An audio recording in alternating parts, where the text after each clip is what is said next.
안녕하세요. 워런 버핏처럼 매일 신문은 박정모 함께 읽으면서 투자의 고수가 됩시다. 웜의 신박 오늘 6월 12일 즐거운 금요일 순서 시작하도록 하겠습니다. 안녕하세요. 방송 시청은 오래됐는데 댓글은 처음 다뤄봅니다. 민준하 파파, 하민준 파파인 것 같은데요.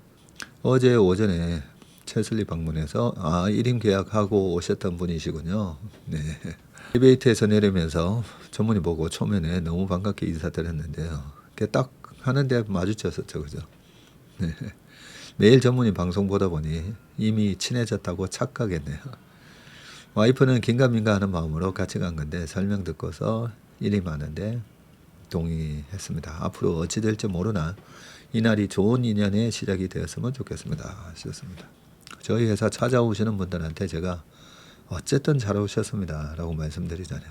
앞으로 계속 강세장이 이어지든 아니면 약세장으로 전환을 하든 어쨌든 프로가 일반 투자자 분들보다는 더 잘할 거 아닙니까, 그죠?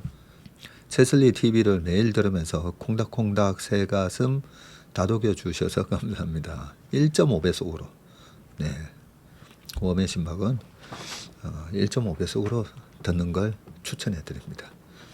밤에 이제 잠 좀 자야 될 텐데 하실 때는 정배속.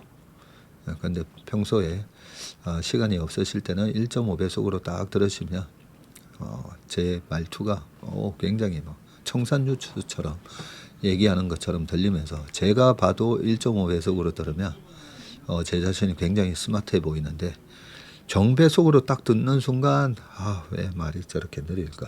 네.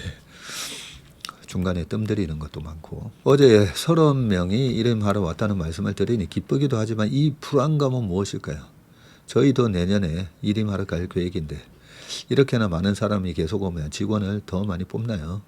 괜한 걱정을 하네요. 그동안 전교 1등 옆에서 컨닝 열심히 해서 도움 너무 많이 받았어요. 근데 앞으로는 전교 1등한테 내 답안지 작성해 달라고 대놓고 부탁하려고요. 우리 모두 전문의 목줄에 달려있는 강아지들입니다. 하셨는데 팀 채슬리와 함께하는 분들이시죠. 저도 저희 직원들이 함께 하기 때문에 이 업을 계속 할 수가 있습니다. 저 혼자서 절대 못합니다. 저희 팀 채슬리가 아침 모닝브리프에서도 보시고 또 지금은 우리 채밀턴 분들 중에 이 학습 부장님들이 또 주말에 별주부전에 또 합류하셔가지고 정말 주옥 같은 방송을 해주지 않습니까? 그 주옥 같은 방송이라는 게 한 주를 딱 정리하면서 다음 주 이번 주를 주도했던 주식 그리고 다음 주는 어떤 주가 주도를 할까 뭐 이런 내용을 가지고 한 2시간에서 2시간 반 얘기하다 보니까 저도 도움이 많이 되는 거야. 우리가 폭넓게 리서치를 하는데 당장 이번 주 주도주가 뭐였는지 그걸 한국장 미국장 또 그걸 캔슬림으로 분석을 하잖아요. 다른 데는 보시면 다 교통방송이거든요. 뭐 때문에 어떤 이유 때문에 많이 올랐습니다. 그래서 so what이죠. 근데 급등을 했는데 이게 계속 급등세를 이어갈 수 있는 진짜 찐 주도주가 될지는 사실 이 캔슬림 분석을 해봐야 되거든요. 근데 그거를 보통 대부분은 안 하잖아요. 다른 일반 방송에서도 그냥 시원 캐스트 역할만 하는데 실제 그 내용을 기업을 그렇게 분석을 미장, 국장 이렇게 분석을 쫙 해서 그것 가지고 서로 또 티키타카 얘기를 나누면서 하니까 저도 제가 만들어 놓고도 이 별주부전 별난 채밀턴 분들이 주식으로 부자 되는 이야기를 쉽고 재밌게 전달해 드리는 별주부전이잖아요. 참 이게 보면 누가 뭐 작가가 있는 것도 아니고 PD가 있는 것도 아닙니다. 근데 이런 대체 불가한 프로그램이 만들어졌다는 것 자체가 제가 봤을 때 참 신기합니다. 우리나라를 금융강국으로 만들라는 그런 신이 딱 계시면서 이렇게 다 조율해 주시는 것 같아요. 외국에 사시는 채밀턴 분들이 많으시네요. 외노자 1인으로서 매우 반갑습니다. 늘 따뜻한 댓글 정성스럽게 다시는 솔트님 최고십니다. 예, 그렇게 또 달아주시고 지금은 동유럽인가요? 북유럽인가요? 여행 가셨다고 했죠. NST 장에서 매매를 자제해야 하는데 쉽지 않습니다. 포트에 반도체가 가득합니다. 하다 보니 2달 전에 채슬리 포트와 비슷해졌습니다. 우리 사장코님 투자일기 벌써 106번째 올려주시고 계시는데 주식을 싹 비웠다가 또 지금은 어제 조정장을 이용해서 또 포트에 반도체를 쫙 채웠다 이런 말씀을 적어 놓으셨는데 이 투자일기 내가 실력이 없으면 절대 이렇게 공개적으로 이렇게 솔직하게 다 적으실 수가 없잖아요. 사장코님 처음에 제가 딱 댓글 보고 고수시구나 네, 그런 생각을 했는데 우리 채밀턴 분들도 이 사장코님 투자일기 보시면서 나만의 그 투자일기 한번 계속 적어보시길 바라겠습니다. 댓글이 갈수록 더 재밌어지는 것 같아요. 요즘은 앞부분이 소소한 재미입니다. 그러니까요. 다들 똑같은 얘기 하시더라고요. 이 앞부분이 재밌다고 하시는데 이 앞부분에 이 댓글들이 남의 이야기가 아니고 그죠?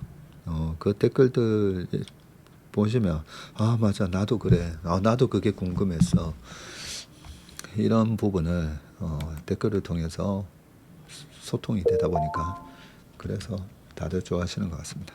일이 있는 날에는 한참 뒤에라도 꼭 찾아서 봅니다 하셨고요. 한국 신문만 하지 말고 미국 뉴스도 한두 개 끼워 넣는 게 어떨까요? 네, 좋은 제안이신데 제가 1년에 2번 명절 때 미국에 아이들 보러 가면 그러면 거기서는 로이터 뉴스 가지고 하지 않습니까? 한 번씩. 그리고 좋은 이코노미스트라든지 타임지라든지 일단 좋은 내용이 있으면 소개를 해드릴 수 있도록 하겠습니다. 안녕하세요. 저는 운이 좋게 원금 1억 4천만 원이 전무님께 맡길 금액이 되었습니다. 그런데 이리 많은 방법이 모두 현금이어야 하는지 궁금합니다. 펀드 및 반도체 주식 등이 있어서 특히 반도체 삼릭을 팔지 못할 것 같습니다. 해서 이 주식 그대로 갖다 드리면 채슬리에서 알아서 해주시면 좋겠습니다 하셨습니다. 네, 저희 회사로 전화하셔서 하시면 되고요. 이런 고민을 하시는 분들이 많으셔가지고 저희가 네, 그 막 반려 주식들 보면 그냥 중소형주 주식 쫙 뭐 40개, 50개 이래 깔려 있으면 이번에는 그냥 다 파시고 오시라 했잖아요. 이번에 보면 4월부터 5월 달에 보면 소형주도 확 다 밀렸었지 않습니까? 그죠? 그래서 예전 같으면 그걸 다 주식으로 그냥 가지고 오셔도 됩니다 했는데 5월 말 이럴 때는 6월 들어서면서 좀 종목들도 밀리고 반도체도 좀 밀릴 것 같아서 최근에는 그냥 다 팔고 갖고 오세요 이런 말씀을 드렸는데 지금은 이렇게 반도체 삼릭을 가지고 계시다면 그러면 이거는 주식이 있는 대로 가지고 오셔도 될 것 같아요. 이번에 또 6월 조정 받고 그러고 나서 7월 달에 실적 발표가 또 있잖아요. 7월 실적 발표 때는 또 이제 반등이 들어온다라고. 근데 뭐 오늘 벌써 좀 강하게 반등이 들어오고는 있는데 마이크론도 보면 아직까지는 전고점 뚫지 못하고 낙폭의 한 70% 정도 회복되어 있는 수준이니까 아직까지는 어떻게 될지 모르거든요. 그러니까 어떻게 될지 모르니까 좀 애매해서 사지도 팔지도 못하시는 거잖아요. 그러면 요 반도체 삼성전자 하이닉스 가지고 계신 분들은 주식 있는 그대로 저희한테 일임하셔도 될 것 같습니다. 전문이 뭐 우물 같은 분이라 한 바가지 퍼내면 다시 한 바가지 스멀스멀 채워주는 분입니다. 노하우가 떨어져서 가르칠 것이 없어지는 그런 날은 없을 겁니다. 네. 우물 표현이 정말 좋은 비유를 해주셔서 감사합니다. 우리 주니풀님도 저도 우물 같은 사람이 되면 좋겠습니다. 그러니까요. 이 최근에는 우물이 없잖아요. 근데 제 어릴 때도 저희 집 그 주택에도 우물이 있었습니다. 그래서 이렇게 펌프로 물 좀 넣고 펌프 해야 되잖아요. 물 좀 이렇게 딱 넣고 축축축축 하다 보면 물이 콸콸콸콸 쏟아지고, 그거 만들기 전에는 우물에 바가지 넣어가지고 바가지 퍼올리고 그랬었는데, 지난번에 우리 복덩이 아우가 한번 좀 스스로 약간 우울한 얘기를 해서, 제가 그때 윤동주 시인의 자화상 소개할 때 그 자화상 속에서 나오는 그 식구가 너무 참 아름답지 않습니까? 그죠? 네, 우물을 들여다보니 거기 한 사람이 있습니다. 근데 그 사람이 미워집니다. 그리고 돌아섰는데 갑자기 그 사람이 그리워집니다. 그래서 가서 보니까 또 그 사람이 그대로 있다는 거죠. 참 윤동주 시인의 자화상은, 저는 뭐 제가 다른 시를 뭐 다 많이 이렇게 본 건 아니지만 정말 세계 최정상급의 시가 아닌가 그런 생각입니다. 그 자화상만 보더라도 우리 마음을 너무나 잘 대변하잖아요. 이 각박한 세상. 그때 당시는 또 일제 시대에서, 그 일제 시대 때 뭔가를 해야 되는데 워낙 거대한 식민지하에 있었기 때문에 뭔가를 할 수 없는 그 자기 자신이 참 한심해 보이고, 그래서 미워집니다 라고 했다가, 또 한편으로는 측은하게 그래 네가 이럴 수밖에 없는 걸 나는 이해한다는 거죠. 그래서 그 사람이 그리워지기도 하고, 그런 표현이, 그걸 우물을 가지고 그런 자화상, 그런 시를 썼다는 것 자체가 보면서 너무 감동적이기도 하고, 어떻게 이렇게 맑고 아름다운 이런 시를 쓰실 수 있었을까? 그 20대의 나이에, 그죠? 그걸 보면서 참 그랬는데, 이것도 자꾸만 삼천포로 빠지는데 그래도 한번 낭독하고 가겠습니다. 산모퉁이를 돌아 논가 외딴 우물을 홀로 찾아가선 가만히 들여다봅니다. 우물 속에는 달이 밝고 구름이 흐르고 하늘이 펼치고 파란 바람이 불고 가을이 있습니다. 그리고 한 사나이가 있습니다. 어쩐지 그 사나이가 미워져 돌아갑니다. 돌아가다 생각하니 그 사나이가 가엾어집니다. 도로가 들여다보니 사나이는 그대로 있습니다. 다시 그 사나이가 미워져 돌아갑니다. 돌아가다 생각하니 그 사나이가 그리워집니다. 우물 속에는 달이 밝고 구름이 흐르고 하늘이 펼치고 파란 바람이 불고 가을이 있고 추억처럼 사나이가 있습니다. 등불님의 우물 얘기에 자화상까지 읽어봤는데, 한편으로 생각하면 그 윤동주 시인, 이런 천재 청년이 그 일제체하에서, 그죠? 나중에 참 슬프게 이제 돌아가셨고, 그래서 생각해 보면 이 시를 읽으면서도 약간 좀 울컥해지는 그런 감정이 드는데, 참 아무튼 우리에게는 너무나 참 아름다운 시를 남기고 돌아가셨습니다. 너무 사랑하는 제 초 4학년 손녀에게 저는 안 봤지만 대표님 말씀 듣고 언제부터 신문을 보는 걸 권해볼까 생각합니다. 뭐 초등학교 요 때는 그 어느 정도 좀 얼마나 좀 빨리 이 세상에 지적인 그런 숙련도에 따라서 신문을 접하는 시간이 너무 빠를 수도 있고 늦을 수도 있긴 하겠지만, 신문 보는 습관을 저는 고1 때부터 본격적으로 보기 시작했는데, 한 중학교 때 정도부터는 신문 보는 습관을 조금씩 가지는 것도 좋다라고 생각합니다. 전무님의 퇴근길을 들어야 일과가 끝나는 것 같아요. 시간도 없고 정보도 없는 저한테는 큰 등불이랍니다. 전무님의 필독서로 많은 걸 배웁니다 하셨습니다. 가르치는 사람이 완벽하게 숙지해야 잘 가르칠 수 있다는 말씀 동감합니다. 그래서 그 분야의 오랜 경험과 지식이 풍부한 분의 강의와 질의응답이 물 흐르듯 편안하고 쉽게 와닿습니다. 오늘 최슬리와 통화했어요. 6월 중순 이후에 들어온다던 아라스 펀드였던가요? 그 상품 가입 문의했는데 아직은 준비 중이라고 구체적인 내용이 안 나왔다고. 구체적인 내용은 펀드 지금 금감원에 승인 신청이 들어가 있고요. 아마 이번 달 안으로는 아마 나올 겁니다. 이번 달 안으로는. 나오게 되면 꼭 말씀해 드리겠습니다. 미국, 한국 40, 40 그리고 중국 한 20 요렇게 자산 배분을 해서 그렇게 운용을 할 생각입니다.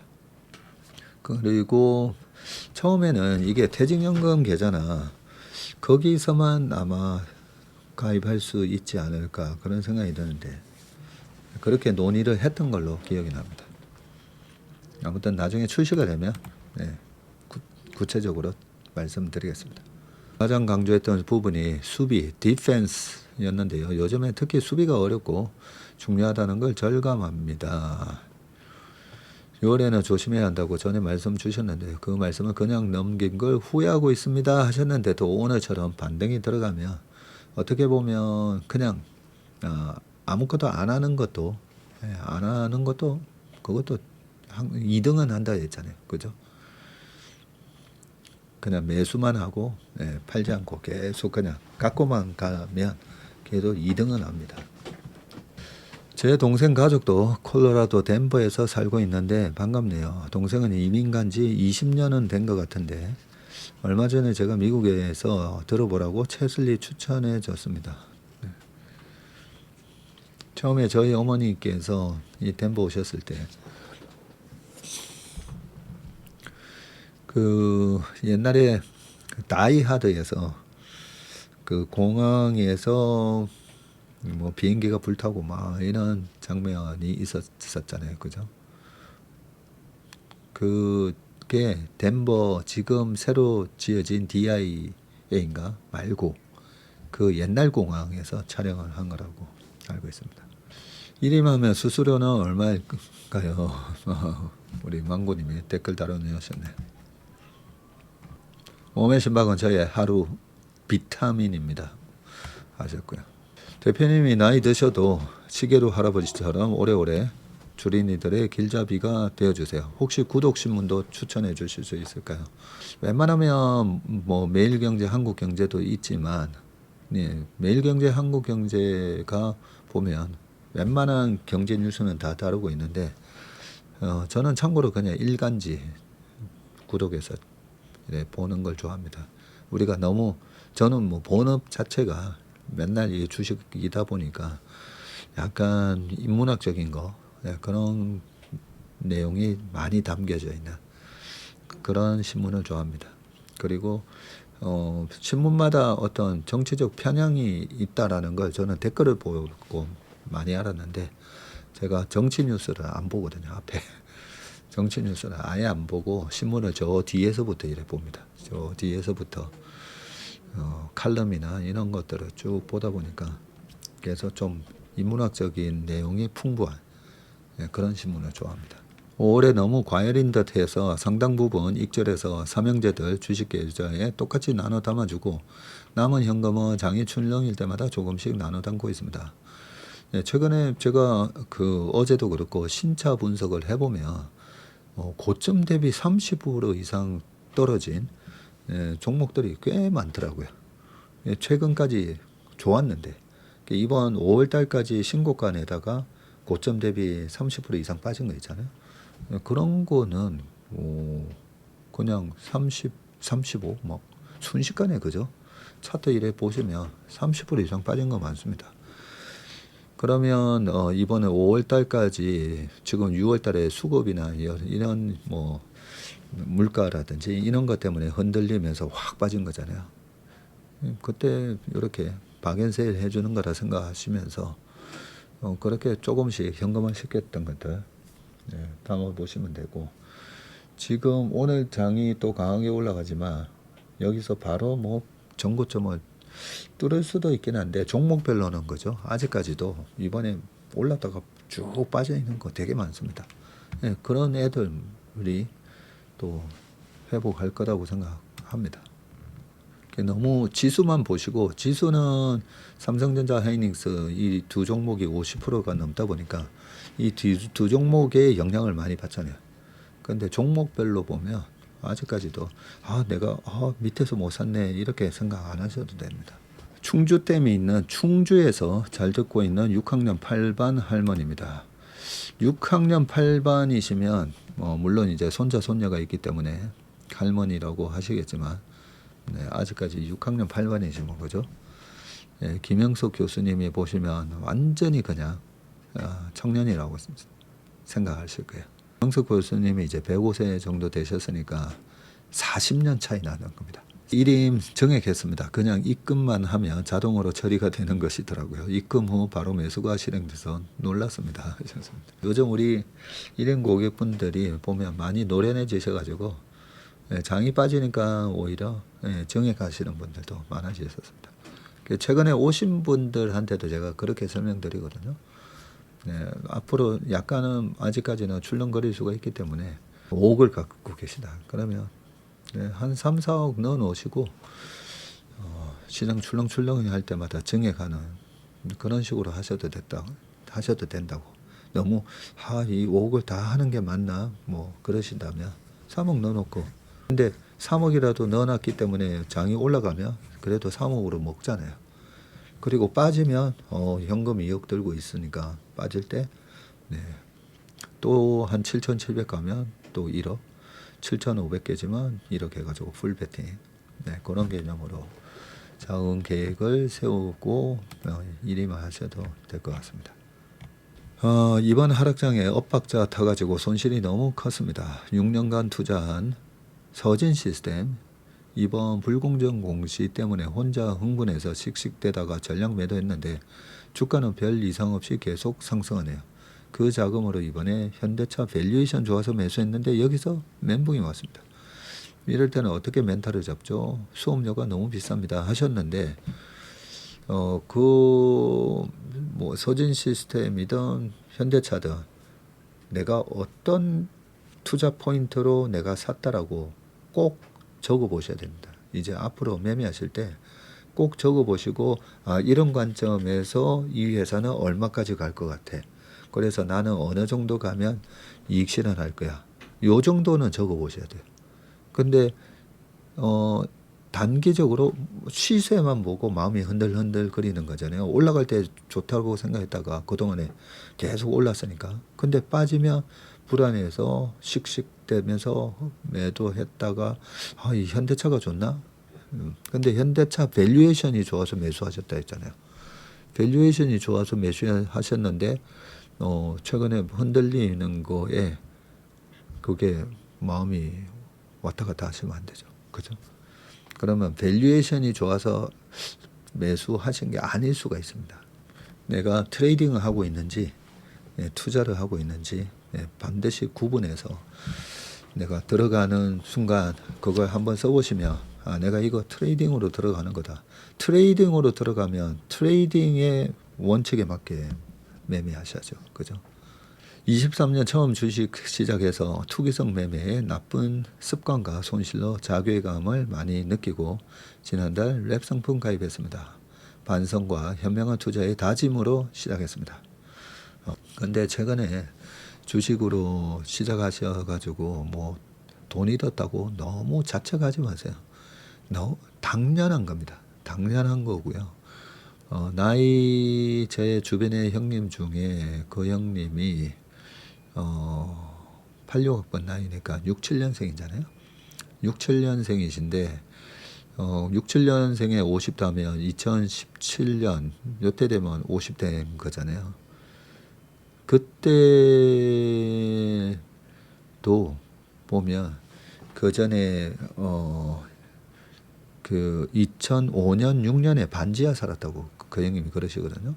근데 2017년에서 한 2020년 그때 모임할 때 한 10년 만에 지금은 저기 삼성동 아이파크 살고 계시는데 딱 그렇게 얘기했어요. 나 10년 전에 세이가 나 10년 전에 반지하 살았다고. 2005년도. 그래서 처음에 주식으로 당연히 겪는 수업료입니다. 그런데 우리가 수업료를 내고 나면 배우는 게 있어야 되잖아요. 계속 수업료 내주면 안 되잖아요. 그죠? 그 수업료 낸 거 나중에 이제 다시 내가 고수가 돼서 그 수업료 냈던 거 다시 다 받아와야 되잖아요. 받아올 때는 또 다른 수업료를 내주는 신참들, 주린이들한테 그 수업료 받는 거잖아요. 그래서 내가 주린으로서 투자해가지고 손실 나는 거는 어떻게 보면 너무 당연한 거예요. 근데 적성에 맞지 않고 엉터리 야매들이 막 얘기하는 바람 잡는 얘기들, 그런 거에 계속 쫓아다니시면 계속 수업료를 내줄 겁니다. 근데 그게 아니라 우리 이미 채슬리 TV에 들어오신 최밀턴 분들은 좋은 그래도 멘토를 우리 채슬리 TV를 통해서 아침에 모닝 브리프에서 정석적인 방법으로 어떻게 투자하는지에 대한 부분을 배우고 계시잖아요. 그러면 그동안에 설사 수업료 많이 내셨어도 다 회수하실 겁니다.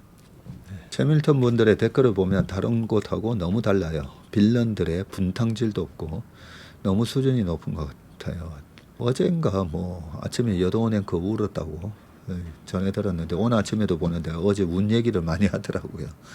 알죠. 예전에도 여도은행크 한 번씩 울었는데 그 댓글에서 그죠? 참 악플들 보면 거기에 뭐 저 같은 사람은 뭐 저도 이제 기분은 악플 보면 기분 나쁘죠. 그리고 강한국 작가도 그러잖아요. 싫어요를 누르면 저도 아주 싫어합니다.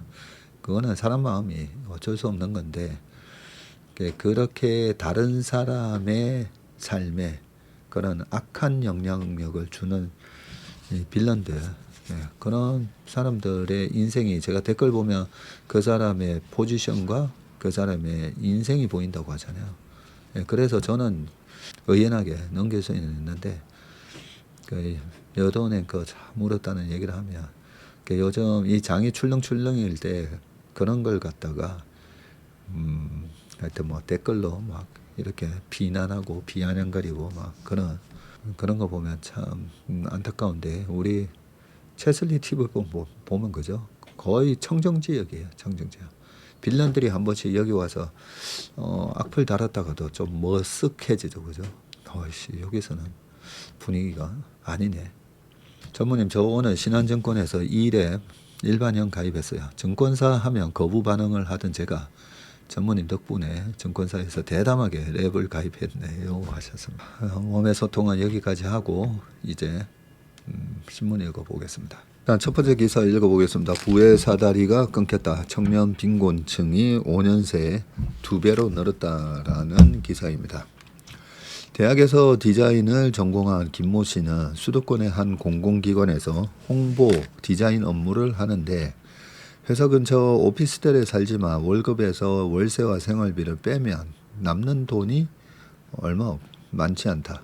김 씨는 전세 보증금을 모으기도 벅찬데 집을 산다는 건 꿈도 못 꿀 일이라면서 AI가 디자인 업무를 대체할 수 있다는 불안도 크다고 말했습니다. 김 씨처럼 자산을 쌓기 어렵고 벌이도 나쁜 청년층이 늘면서 자산과 소득 격차가 동시에 벌어지는 복합 양극화가 심해졌습니다. 한국은행이 11일 내놓은 우리 경제 가계 양극화의 실태와 파급 영향 보고서 내용인데 한은희 국가데이터처의 가계금융복지조사 결과를 분석했더니 순자산과 소득이 모두 하위 20%에 속하는 가구 가운데 20, 30대 비중은 2020년에 7.9%에서 지난해 15.2%로 배 가까이 뛰었습니다. 자산 격차를 키운 핵심은 부동산인데요. 전체 순자산 진입 개수는 2017년 0.584에서 지난해 0.625로 올라서 2012년 집계 이후 최고치입니다. 순자산 진입 개수는 뭐냐면요. 자산에서 부채를 뺀 금액, 이 순자산을 기준으로 봤을 때 불평등도가 얼마나 심한지를 보여주는 지표인데 0에서 1 사이로 나타내는데 수치가 높을수록 더 불평등하다는 뜻입니다. 자, 이재호 한은 차장은 자산가격 상승이 워낙 빨라 근로사업소득처럼 매달 벌어들이는 소득으로는 이 자산 형성 사다리에 올라타기 힘들었다고 설명했고요. 청년층은 경제활동 초기라서 부동산 보유 비중이 작은데 집값이 오르며 격차가 더 벌어졌다는 것입니다. 다만 각 연령대 내에서 자산 불평등을 따졌을 때는 고령층일수록 심했고요. 지난해 기준 연령대 내 순자산 진입 계수는 20, 30대는 0.54, 40, 50대는 0.57, 60대 이상이 0.63입니다. 청년층에서는 소득이 높아도 자산 상위층으로 올라서기가 어려운 흐름도 뚜렷했고요. 20에서 34살, 34세 청년층 내의 고자산 고소득 비중은 작아졌고 저자산 중상위 소득 청년층의 상위 자산 계층 이동 확률도 하락했습니다. 집값의 상승 속도가 소득 축적의 속도를 앞지르면서 자산 형성 사다리가 약해졌고요. 소득 격차도 다시 벌어지고 있는데 소득 진입 계수, 처분 가능 소득 기준입니다.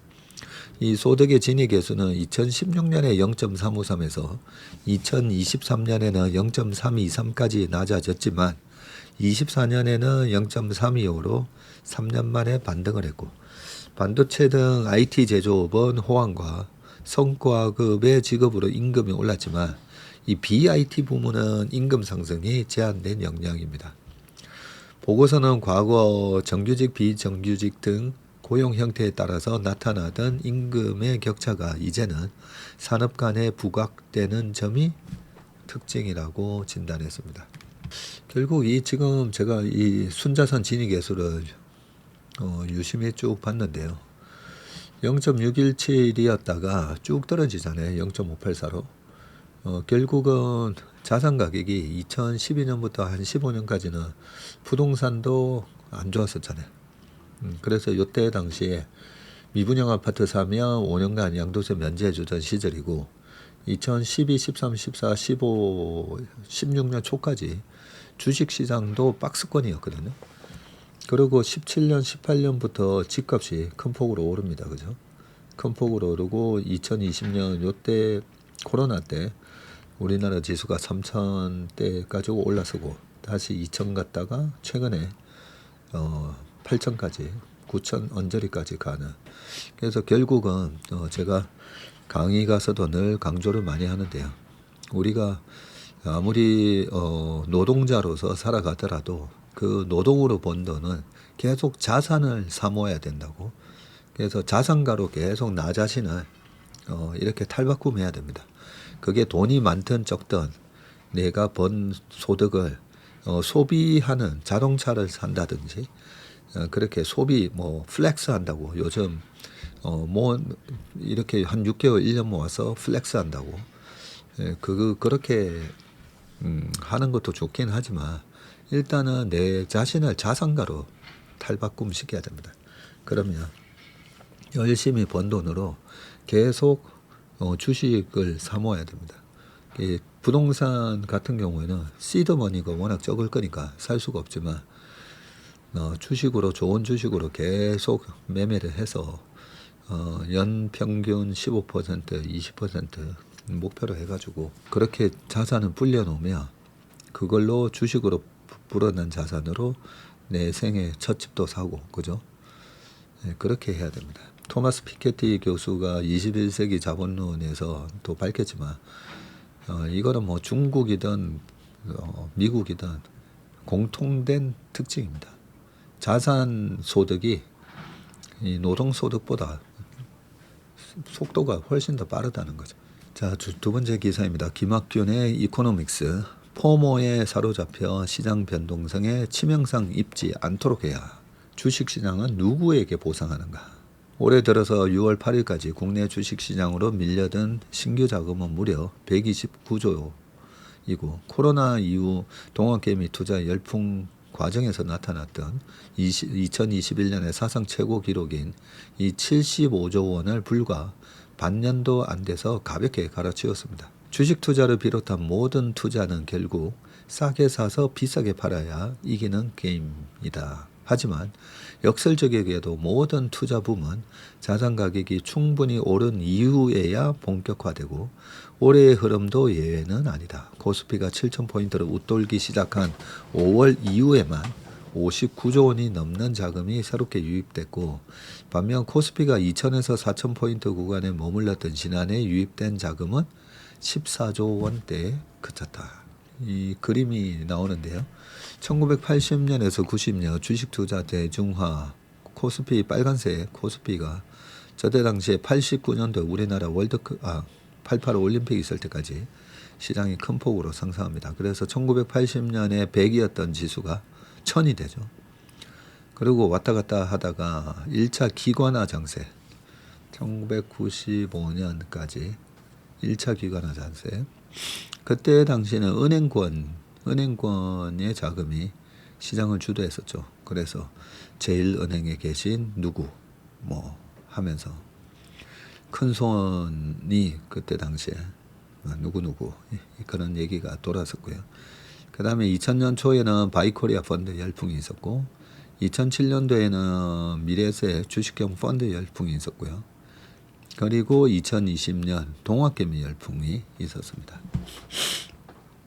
자산 가격의 가파른 상승은 그 자산으로 더 많은 자금을 끌어당기는 강력한 블랙홀 역할을 하는데 주가가 오르면 오를수록 투자자 마음속에는 일종의 자기 강화 메커니즘이 작동하게 되고요. 지금 눈앞에서 벌어지고 있는 이 짜릿한 상승의 경험이 앞으로도 지속할 것이라고 믿어버리는 인지편향, 즉 행동경제학에서 말하는 최신 효과, recency effect가 대중의 심리를 지배하기 때문입니다.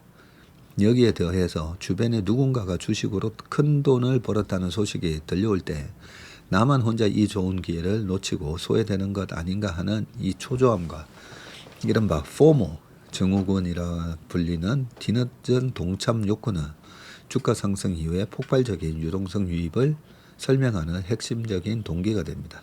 자, 주가가 올라야 후행적으로 자금이 유입되는 현상은 역사 속에서도 반복됐던 일인데 주가가 바닥을 기며 정말로 싸게 살 수 있을 때는 공포에 질려서 시장을 외면하다가 바닥 대비 크게 오른 이후에야 대중의 자금이 본격적으로 유입되는 역사는 늘 되풀이되고 있습니다.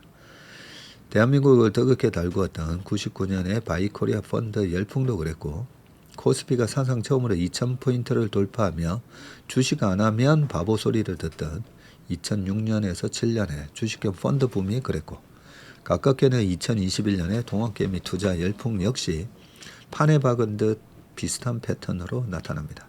그리고 지금 지수 8000포인트라는 사상 초유의 고점 위에서 우리는 비슷한 역사적 장면에 다시 한번 서 있습니다.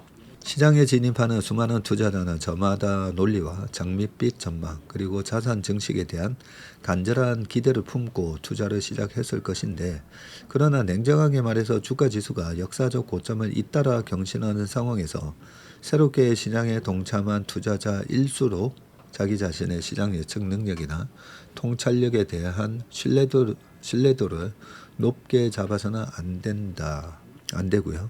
코스피가 2,000을 넘어서 3,000을 지나고 다시 4,000에서 6,000을 돌파하는 레벨업 과정에서는 아무런 움직임도 취하지 못하다가 주가가 7,000포인트대라는 최고점에 도달해서야 비로소 행동에 나선 이들에게 과거에는 갖지 못했던 대단한 예측 능력이 갑자기 하늘에서 뚝 떨어졌을 리 만무하기 때문이다. 그렇다면 과연 투자하기에 가장 적절한 타이밍은 언제일까? 아마도 이 질문에 대한 완벽한 답은 존재하지 않을 것이다.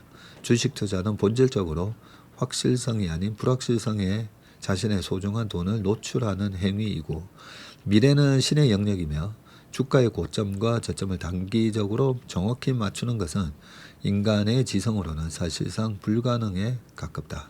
단지 우리가 역사를 통해 얻을 수 있는 한 가지 위안은 코스피가 역사적으로 무수한 부침을 겪으면서도 장기적으로는 우상향의 궤적을 그려왔다는 점이다.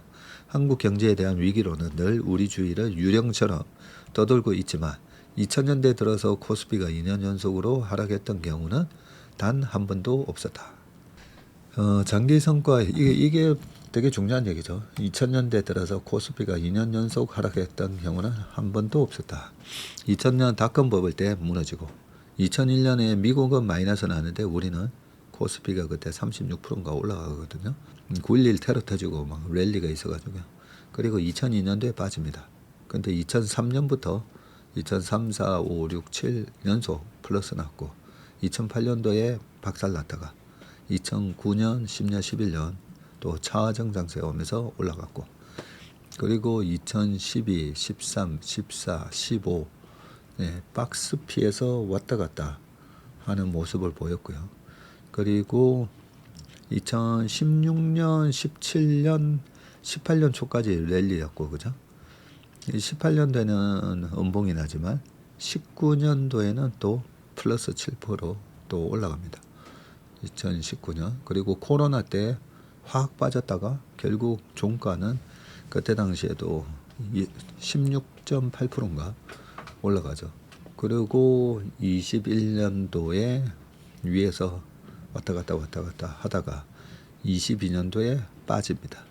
22년도에 확 빠졌다가 23년도에 플러스 24년도에는 마이너스 9.6% 그리고 25년 작년에 플러스 75.6% 그런 식으로 올해도 올라오고 그러고 보니까 2년 연속 하락한 적이 없네요. 장기 성과 역시 마찬가지인데 긴 시계로 보면 한국 증시는 생각보다 좋은 시장이고 미국과 비교해도 그렇습니다. 1980년 1월 4일 100포인트를 기준으로 코스피가 출발했죠. 당시 미국의 S&P 500 지수도 107포인트로 절대 레벨이 비슷했거든요. 이후 46년이 흐른 현재 지난 10일 종가 기준으로 코스피가 7,730, 77.3배 상승했고요. 그 다음에 S&P 500은 7,267로 67.3배 상승했습니다.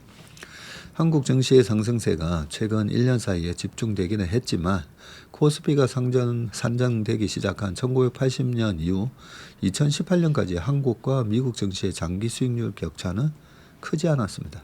최근 5, 6년간 미국보다 뒤처졌던 성과를 단기간에 만회했을 따름이고 한국 경제를 둘러싼 수많은 위기와 비관론에도 장기 성과로 보면 코스피는 결코 뒤처진 시장이 아니었습니다.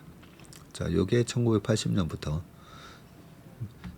여기서 보면 이 붉은색이 코스피죠.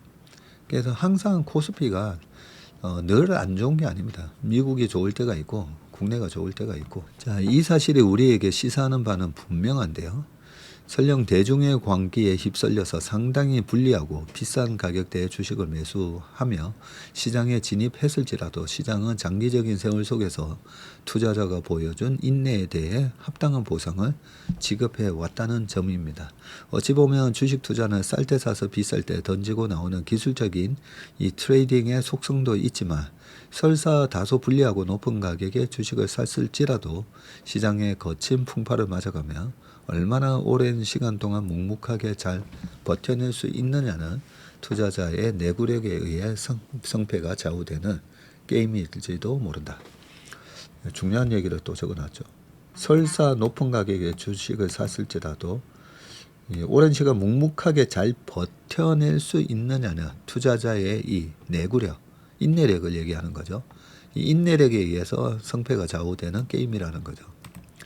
코스피는 장기적으로 우상향해 왔지만 그 과정은 결코 잘 닦인 고속도로를 달리는 여정이 아니었다. 오히려 언제 깊은 구덩이가 나타날지 모르는 울퉁불퉁한 비포장 산길을 온몸으로 걸어가는 행위에 가까웠고 심지어 거대한 강세장이 진행되는 와중에서도 투자자의 통념을 뛰어넘는 파괴적인 조정이 나타나는 경우도 있었다. 자, 대표적인 사건이 바로 1987년 10월 미국 증시를 강타했던 블랙먼데이입니다. 87년 10월 19일 날 단 하루 동안 미국 다우 존스 지수는 무려 22.6%나 급락했고요. 하루 만에. 이는 최악의 경제 위기 국면이었던 1930년대의 대공황 시기에도 그리고 2008년에 세계금융위기 때도 심지어 전 세계가 셧다운됐던 2020년 코로나 팬데믹 한복판에서도 나타나지 않았던 역사상 최악의 주가 폭락이 바로 1987년 10월 19일 블랙먼데이였었죠.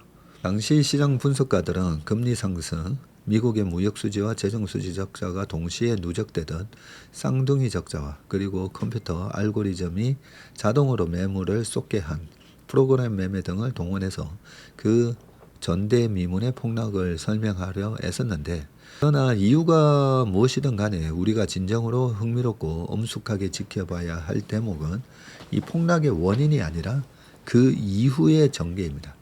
사상 최악의 주가 폭락 사태라는 무시무시한 오명을 쓴 블랙먼데이 직후에 미국 증시는 언제 그런 비극이 있었냐는 듯 곧바로 고개를 치켜들고 다시 강력한 상승세로 돌아섰습니다. 당시 세상을 끝장낼 것 같았던 대중의 공포와 패닉은 시간이 흘러 거대한 역사적 차트 속에서 보니 허무할 정도로 짧게 끝난 작은 생채기에 불과했던 셈입니다. 블랙먼데이가 주는 교훈은 명확한데 주가의 단기 변동성을 맞추려는 게임을 해서는 안 된다는 것이고요. 장기적으로 시장을 낙관한다고 해서 중간에 변동성까지 예측할 수 있는 것은 아닙니다.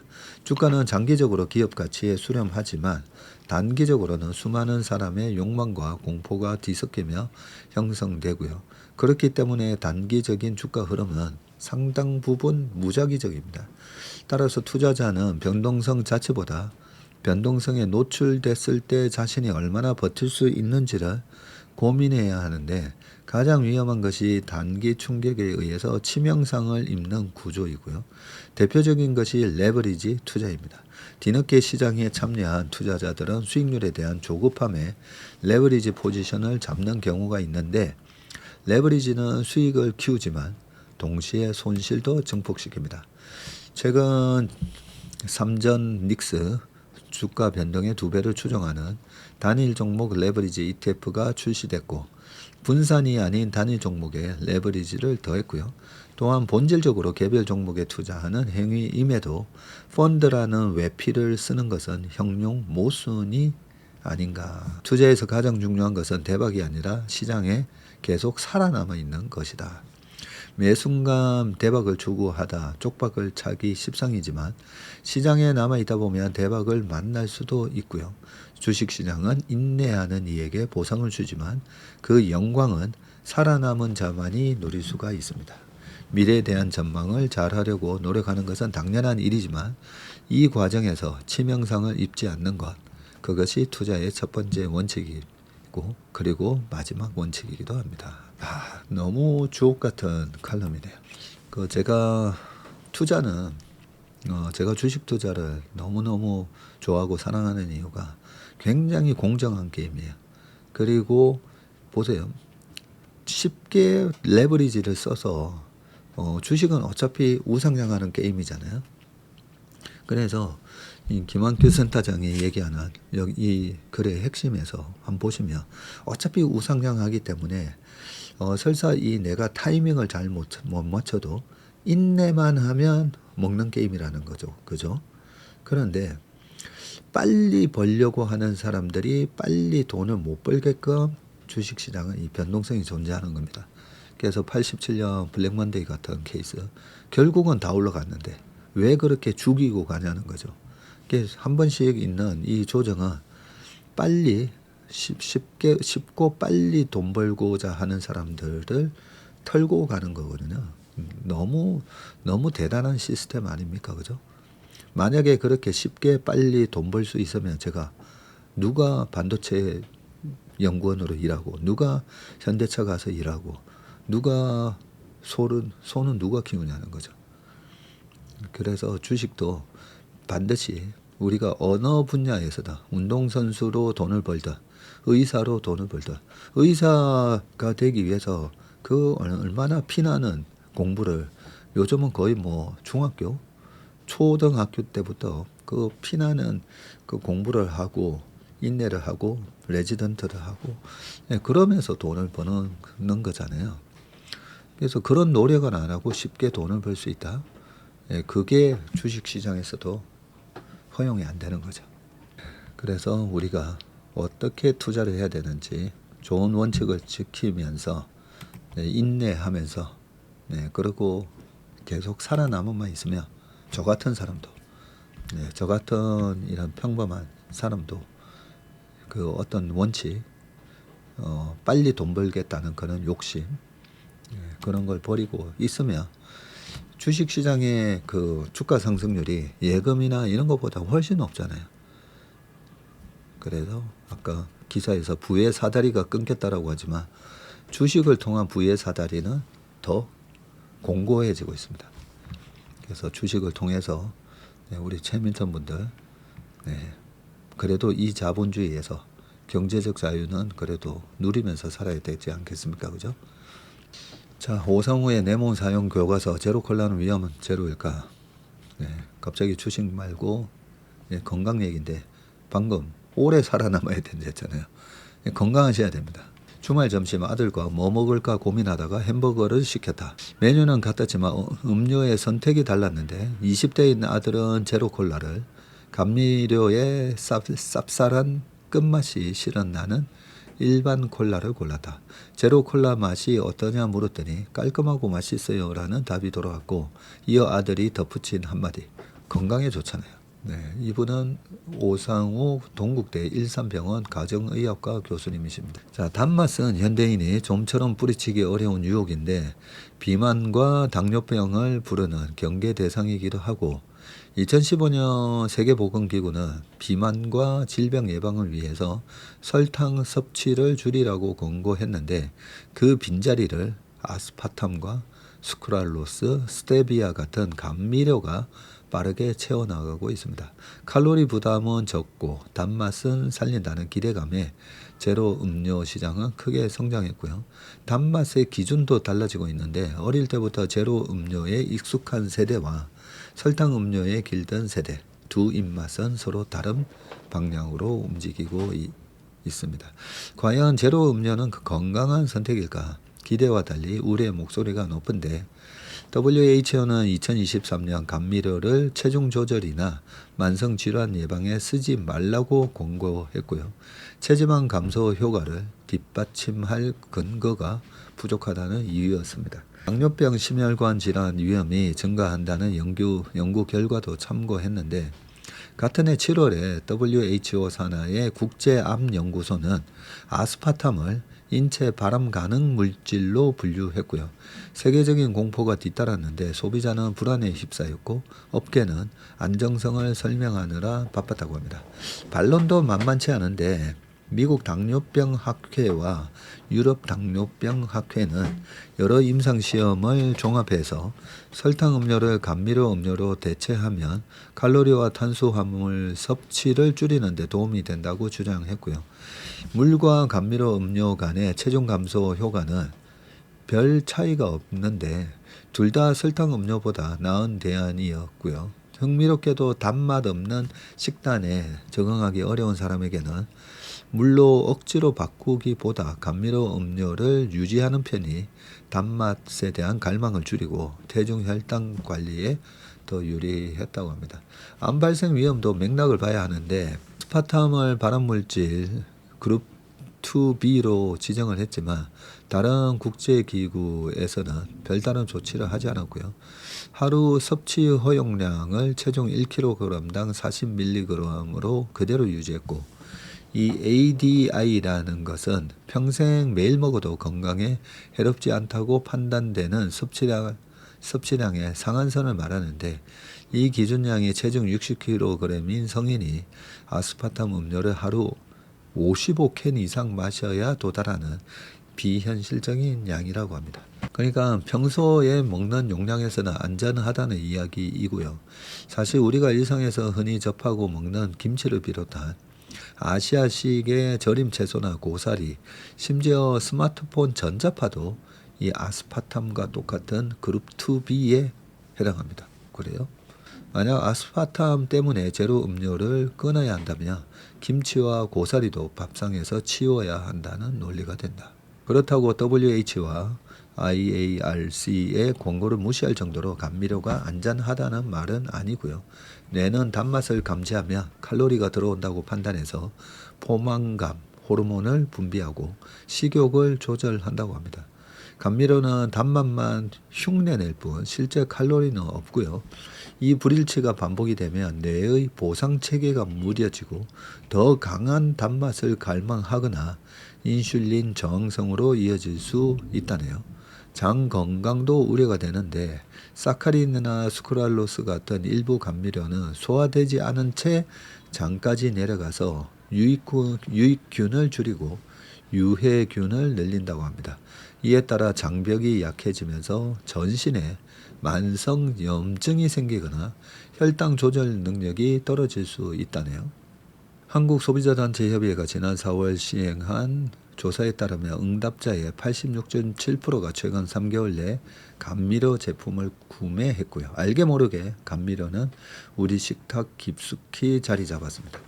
식품의약품안전처도 주요 감미료 사용 대상과 기준량을 손질하는 작업에 나섰고 어릴 때부터 감미료에 노출된 세대가 앞으로 어떤 건강 궤적을 그릴지는 아직 미지수인데 다만 지금까지 연구를 종합하면 하나의 윤곽은 나오는데 감미료 음료는 물을 대신할 수가 없고요. 설탕 음료에서 물로 넘어가는 중간다리 역할로는 도움이 됩니다. 이 글을 쓰는 사이 아들은 제로 콜라를 마셨고 건강에 좋잖아요. 그 말이 맞기를 바란다. 음식에도 식생활 습관이 거죠. 저희 부모님한테 감사드리는 거는 저희 집에서는 콜라나 사이다를 잘 먹지 않습니다. 아버지는 술을 좀 좋아하셨지만 지금은 술 끊은 지 30년 됐다. 이러시면서 가끔 식사하실 때 반주하시거든요. 식사하실 때 반주하시면 뭐 막걸리 한 통은 지금도 혼자서 다 드시기는 한데 저희한테 좋은 식생활 습관 항상 그래도 음식을 먹을 때 몸에 좋은 음식 위주로 어릴 때도 이제 보리밥 이런 거를 갖다가 혼합밥 이렇게 많이 먹었고 아침마다 신선한 과일이나 채소 그런 걸 많이 먹게 하셨고 그리고 술 담배 안 하게 그 어릴 때 습관을 만들어 주셔가지고 그래서 아직까지도 생생한 간을 좀 유지하고 있기 때문에 저희 집에도 지금 보면 콜라 캔 하나가 어떠다가 피자를 시켜 먹는다든지 해서 오게 되면 아무도 안 마십니다. 그래서 제로 콜라든 그냥 일반 콜라든 안 마시는 게 좋습니다. 그렇죠? 커지는 반대 매매에 더 커지는 B2 주가가 연일 크게 출렁이면서 B2가 증시의 내관으로 떠올랐는데 B2 규모가 역대 최대 수준으로 불어난 가운데 주가 하락이 반대 매매라는 거대한 부메랑으로 돌아올 수 있어서입니다. 반대 매매는 빚을 내 산 주식이 크게 떨어졌을 때 증권사가 빌려준 돈을 회수하기 위해서 주식을 강제로 팔아버리는 것을 뜻합니다. 거래소에 따르면 10일에 개장 직후 7,400선이 무너지면서 한때 7,394까지 밀렸는데 지난 2일 장중 9,000선에 육박했던 고점 대비 17%가량 떨어진 수준이었고요. 오후에는 저가 매수세가 유입되면서 전날보다 0.43% 오른 7,763으로 마감했습니다. 외국인이 24거래일 연속으로 코스피 주식을 팔아치우는 가운데 개인 투자자는 오히려 매수에 나서고 있고 반도체주를 중심으로 실적 기대가 여전한 상황에서 최근 하락을 싸게 살 기회로 보는 인식이 굳어진 영향이고요. 이날도 유가증권 시장에서 외국인은 1조 4,655억 원을 순매도한 반면에 개인은 2조 831억 원을 순매수했습니다. 빚을 내서 투자하려는 수요도 꺾이지 않고 있고요. 지난 10일 기준으로 신용거래 융자 잔고가 36조 7,700억 원으로 지난달 29일 날 기록했던 역대 최대치 38조 원 수준에 거의 다 왔습니다. 자, 지금 표를 보시면 되고요. 엄청난 지금 레버리지 투자가 이루어지고 있습니다. 문제는 이 B2가 반대 매매로 이어질 경우에는 투자자가 예상하지 못한 낮은 가격에 강제로 팔릴 수 있다는 점인데 증권사는 보통 주가 하락으로 담보 부족 상태가 이틀 이상 이어지며 그 다음날 주식을 하한가에 처분을 합니다. 지금처럼 비투가 크게 늘어난 상황에서 반대 매매 물량이 쏟아지며 주가가 더 밀리게 되고 이것이 또 다른 반대 매매를 부르는 악순환으로 이어질 수가 있습니다. 실제 최근 반대 매매 규모가 급격히 커졌는데 지난 9일 기준으로 1697억, 2023년 10월 18일 2767억 원 이후 최대치를 기록을 했다고 합니다. 23년 10월 18일이면 그때 23년에 8월, 9월, 10월 3개월 연속 장이 빠졌을 때 10월 달에 이스라엘 하마스 전쟁이 갑자기 있었죠. 그리고 그때 미국 10년물 국채금리가 5%를 딱 거의 터치하면서 장이 바닥을 칠 때였었는데 그때 반대 매매가 2,700억 정도 나왔었네요. 그 이후로 이번이 최대였다는 거죠. 지난 5일에서 9일 3거래일 연속 1,000억대 매도가 나왔고요. 이달 들어 누적 반대 매매 금액은 6,891억 원에 달합니다. 지금 여기 보시면 나오죠. 그죠? 6월 2일, 4일, 5일, 8일, 9일 이렇게. 당시 비투와 맞물려서 가계 대출도 빠르게 늘고 있는데 5월 말 기준 예금은행의 가계 대출 잔액이 1,181조 원으로 한 달 전보다 한 7조 증가했고요. 야, 우리나라 가계 대출이 1,200조 정도 되군요. 보험사와 카드사, 캐피탈사 등 비은행권을 포함한 전 금융권 기준 가계 대출은 9조 3천억 늘었고요. 전월 증가폭 대비해서 2.7배에 달하는 규모인데 24년 8월 이후 1년 9개월 만에 최대 상승폭이었습니다. 가계대출 증가세를 주도한 것은 주택담보대출이 아닌 신용대출이었습니다. 주택담보대출은 4조 원 늘어 전월 5조 5천억보다 증가폭이 줄었지만 기타 대출이 5조 3천억 불어나면서 전체 상승분의 절반 이상을 차지했고요. 특히 신용대출은 4월에 9천억 감소해서 5월에는 3조 4천억 원 증가로 급반전했고요. 은행권 마이너스 통장 등 한도 대출도 같은 기간에 6천억 원 감소해서 2조 6천억 원으로 증가로 돌아섰습니다. 개인의 대규모 주식 투자와 가정의 달 자금 수요가 맞물리면서 가계대출이 큰 폭으로 증가했다고 하고요. 코스피가 처음 8,000선을 돌파한 5월 말 이후 신용대출 수요가 몰렸다는 분석입니다. 금융당국은 가계부채 증가세가 진정될 때까지 관리 목표를 초과한 금융회사를 대상으로 매주 점검회의를 열어서 대출 관리 계획 이행 여부를 집중 점검을 하고 최근 증시 상승 과정에서 전문직, 고소득 직장인을 중심으로 신용대출을 활용한 투자 수요가 확대된 것으로 보고 은행권도 고액 연봉자의 신규 신용대출 한도를 축소하고 중도상환 수수료 면제를 통해서 조기 상환을 유도하는 등 자율 관리 조치에 나설 계획이라고 합니다. 유럽 중앙은행이 3년 만에 금리를 인상을 합니다. 금리 인상을 했네요. 이란 전쟁 이후 주요 7개국 경제권 중앙은행 가운데에서는 첫 금리 인상으로 글로벌 통화정책 기조가 다시 긴축 쪽으로 기울 수 있다는 관측이 나옵니다. ECB는 11일 어제죠. 통화정책 회의를 열고 통화정책의 기준이 되는 예금금리를 연 2%에서 2.25로 인상했습니다.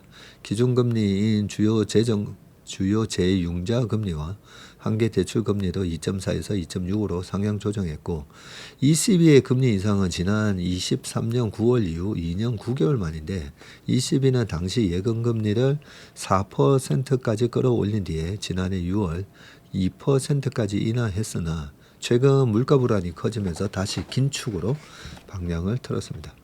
ECB는 성명에서 중동 전쟁이 물가 상승 압력을 일으키고 있고 전쟁에 따른 불확실성에 대응하기 위한 결정이라고 했고요. 이번 조치는 4개월째 이어진 중동 전쟁으로 유가와 가스 가격이 급등하면서 물가 상승 압력이 서비스와 기타 상품 전반으로 확산하는 것을 막기 위한 선제적 대응으로 풀이가 됩니다. 실제로 유로존의 5월 소비자 물가 상승률은 3.2%로 ECB의 목표치인 2%를 3개월 연속 지금 웃돌고 있습니다. 이에 따라서 ECB는 올해 유로존 소비자 물가 상승률 전망치를 기존의 2.6에서 3%로 내년은 2%에서 2.3%로 상향 조정했고 반면 이에 따른 경기 위축을 반영해서 올해 성장률 전망치를 기존의 0.9에서 0.8, 내년은 1.3에서 1.2로 각각 하향 조정했다고 합니다. ECB는 물가 상승률이 오는 2028년에야 목표치인 2% 수준으로 복귀할 것으로 내다보고 있습니다. ECB가 이렇게 올렸기 때문에 또 일본이 어떻게 할지 다음 주 한번 보긴 봐야 되겠네요. 한 주도 안 팔고 15년 30조 거머쥔 존버 끝판왕.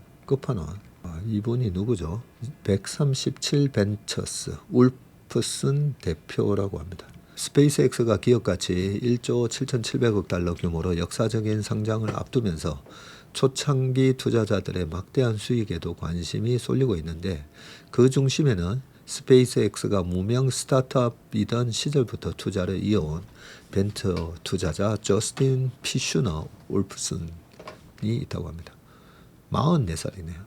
그가 스페이스X와 인연을 맺은 것은 2008년으로 거슬러 올라가는데, 당시 26살이었던 울프스는 월가 전설적 투자자인 피터 틸의 파운더스 펀드에서 스페이스X 투자 담당 부서의 막내 직원이었다고 하고요. 그때만 해도 이 재사용 로켓으로 우주를 오가고 화성 탐사까지 추진한다는 사업 구상은 현실성보다 공상에 가깝게 받아들여졌고 회사 인지도도 거의 없었습니다.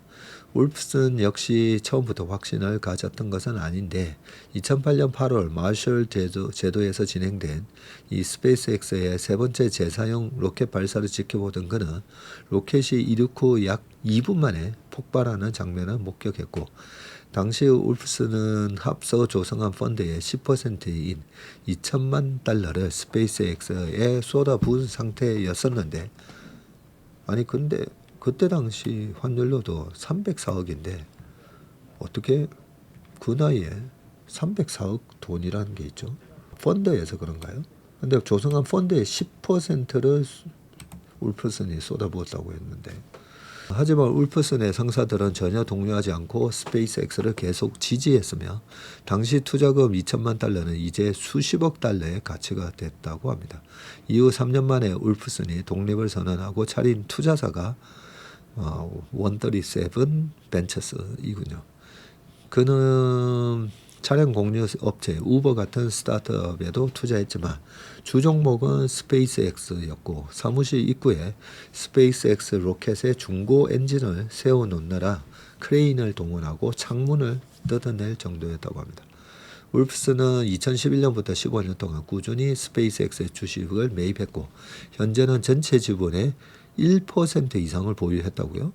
와, 스페이스X의 지금 예상 기업 가치가 1조 7,700억 달러 기준으로 환산하면 약 200억 달러, 30조에 해당하는 규모입니다. 울프스는 20년 전에는 누구도 이런 결과를 예상하지 못했을 것이라면서 투자를 중단할지 갈림길에 선 순간이 많았다고 털어놨고요. 스페이스X가 위성 인터넷 서비스라며 스타링크를 시작할 때 머스크의 사생활이나 정치 행보가 뉴스로 나와서 투자 리스크로 떠오를 때 등을 말합니다. 하지만 울프스는 스페이스X 주식을 단 한 주도 처분하지 않았다고 합니다. 그는 이같이 뚝심을 지킨 비결로 머스크와 관련된 뉴스거리를 무시하는 법을 배웠다는 점을 꼽았다. 아예 그 뉴스거리를 아예 안 봤군요. 울프스는 머스크가 어떤 시점에 누구와 데이트를 하든 스페이스X 사업과는 그다지 관련 없는 일이라고 말했다.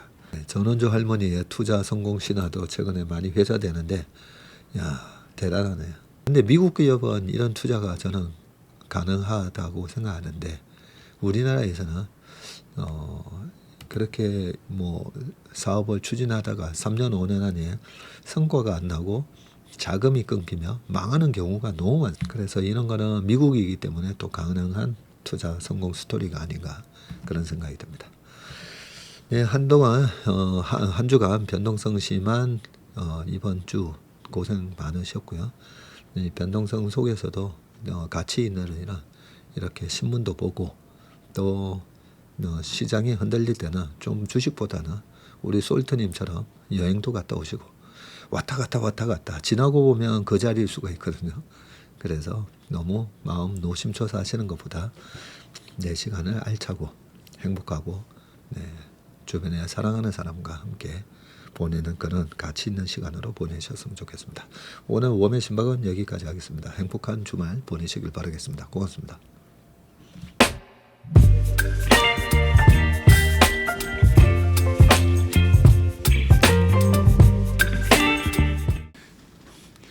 안녕하세요. 채슬리 투자자문의 박세익입니다. 최근 저와 채슬리 이름을 도용해서 투자 사이트라든지 밴드, 텔레그램, 카톡 채널 등에서 이 리딩방으로 유도한 뒤에 금전적인 피해를 입히는 이 사칭 사례가 빈번하게 지금 발생하고 있습니다. 저를 비롯해서 저희 채슬리 투자자문의 임직원들은 SNS나 온라인 채널 등을 통해서 일체의 투자자문 활동을 하지 않고 있습니다. 저희는 정식 자문을 하기 위해서는 반드시 저희 회사에 내방하셔서 계약서 작성 절차를 거쳐서 진행되기 때문에 이외의 모든 유료 무료 지금 투자자문 행위는 불법이므로 각별히 주의하시길 바라겠습니다. 의심스러운 채널이나 메시지를 받으시면요, 피해를 방지하기 위해서 즉시 신고하시거나 삭제하시길 바라겠습니다. 대부분의 사례가 이 사칭 사례에 피해를 보신 분들의 핸드폰을 제가 보면 이 방에 오셔서 무료로 투자를 도와드립니다. 뭐 이런 얘기를 하고 있고요. 거기에 보면 어떤 밴드로 특정 밴드로 유도한 다음에 돈을 송금하라고 되어 있습니다. 그 과정에서 저희 하고의 일체 계약 관계가 없기 때문에 그렇게 돈을 송금하라고 하는 부분에 있어서 특히나 유의를 좀 해주시기 바라겠습니다. 저뿐만 아니라 많은 또 저희 업계의 유명인을 사칭한 그런 사칭방도 많이 지금 기승을 부리고 있는데요.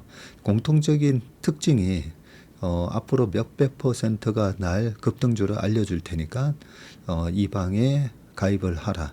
그러고 난 다음에 금전적인 부분을 갖다가 송금을 요청하는 그런 형태의 수법을 쓰고 있기 때문에 그렇게 무료로 주식을 알려드립니다. 이런 문자를 받으시면 바로바로 삭제를 하시길 바라겠습니다. 저희 채슬리와 채슬리 임직원들을 많이 사랑해 주시는 저희 채슬리의 고객분들 그리고 저희 채슬리의 이 구독자분들이 이런 사칭 피해가 일체 발생하지 않기를 바랍니다. 그러면 여러분들의 가정과 일터에서 항상 평화와 행복이 가득하시길 기원합니다. 감사합니다.